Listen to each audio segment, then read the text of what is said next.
అందరికీ నమస్కారం. నా పేరు శ్రీనివాస్. ఫీజ్ రియంబర్స్మెంట్లో కొత్త అప్డేట్. ఆర్టీఎఫ్ అంటే ఏంటి, ఎంటీఎఫ్ అంటే ఏంటి, ఆర్టీఎఫ్లో వచ్చిన కొత్త అప్డేట్ ఏంటి, సో ఇలాంటి వివరాలు తెలుసుకునే ముందు ఈ వీడియోని లైక్, షేర్ అండ్ సబ్స్క్రైబ్ చేయాలని కోరుకుంటున్నాను.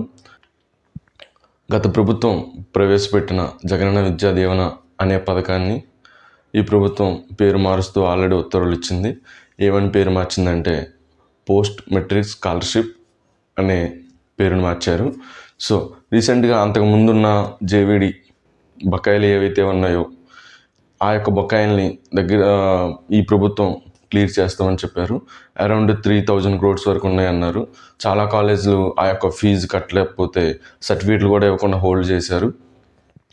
రాష్ట్ర మంత్రి అయినటువంటి నారా లోకేష్ గారు కాలేజీలతో చర్చించి ముందు సర్టిఫికేట్లు జారీ చేయండి, అమౌంట్ అనేది విడుదల చేస్తామని కూడా ప్రకటించడం జరిగింది. సో ఈ విధంగా జేవిడి అనేది కన్వర్టెడ్ అండి పోస్ట్ మెట్రిక్ స్కాలర్షిప్ అనే విధంగా కన్వర్ట్ అయింది. ఇందులో 2 types ఉంటాయండి, ఆర్టీఎఫ్, ఎంటీఎఫ్. ఆర్టీఎఫ్ అంటే ఫీజ్ రియంబర్స్మెంట్ అమౌంట్, అది. ఎంటీఎఫ్ అంటే మెయింటెనెన్స్ ఛార్జెస్ అన్నమాట. ఆర్టీఎఫ్ మీన్స్ కాలేజ్ బట్టి ఫీజు ఉంటుందండి. ఒక్కొక్క కాలేజ్కి ఒక్కొక్క టైప్ ఆఫ్ ఫీజు ఉంటుంది. ఆ ఫీజు అనేది ఒక కేటాయిస్తూ ఉంటారు. ఎంటీఎఫ్ అంటే ఛార్జెస్ అనమాట. ఎంటీఎఫ్లో ఐటీఐ చదివిన వాళ్ళకి 10,000, పాలిటెక్నిక్ చదివిన వాళ్ళకి 15,000, డిగ్రీ ఆ పైన చదివిన వాళ్ళకి 20,000 ఇయర్లీ ఇస్తారండి. ఈ అమౌంట్ అనేది డైరెక్ట్గా మదర్స్ అకౌంట్లో జమ అవుతూ ఉంటుంది.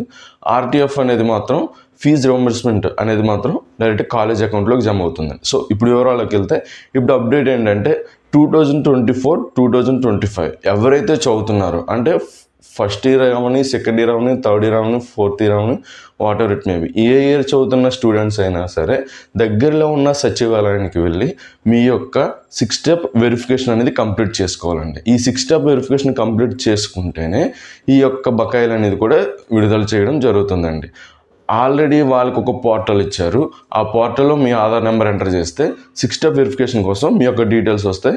అందులో మీరు ఇచ్చిన డాక్యుమెంట్స్ ప్రకారం డీటెయిల్స్ అప్లోడ్ చేస్తే మీరు ఫీజు రియంబర్స్మెంట్కి కంప్లీట్గా అర్హులుగా పరిగణించబడతారు.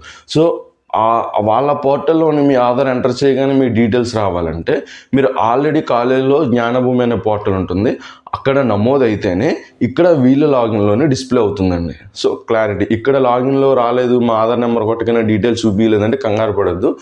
రాగిన వెడల వెంటనే కాలేజీలో చెప్తే వాళ్ళు జ్ఞాన పోర్టల్లో నమోదు చేస్తూ ఉంటారండి. సో వీటికి కావాల్సిన డాక్యుమెంట్స్ ఏంటి, మీ యొక్క ఆధార్, రేషన్ కార్డ్, మీ యొక్క కాలేజీ ఐడి కార్డ్, రేషన్ కార్డులో ఎంతమంది ఉన్నారో వాళ్ళందరి ఆధార్ కార్డ్ జిరాక్స్లు.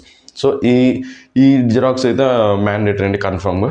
ఈ యొక్క డీటెయిల్స్ అందులో సబ్మిట్ చేస్తే మీరు కంప్లీట్గా ఫీజ్ రియంబర్స్మెంట్కి కంప్లీట్గా అర్హులవుతారు. ఏ ఒక్కరు కూడా నిర్లక్ష్యం చేయొద్దు. ఏ ఒక్కరిది పెండింగ్ ఉన్నా సరే డబ్బులు పడడంలో కూడా ఆలస్యం జరుగుతూ ఉంటుంది. Thank you. నమస్కారం.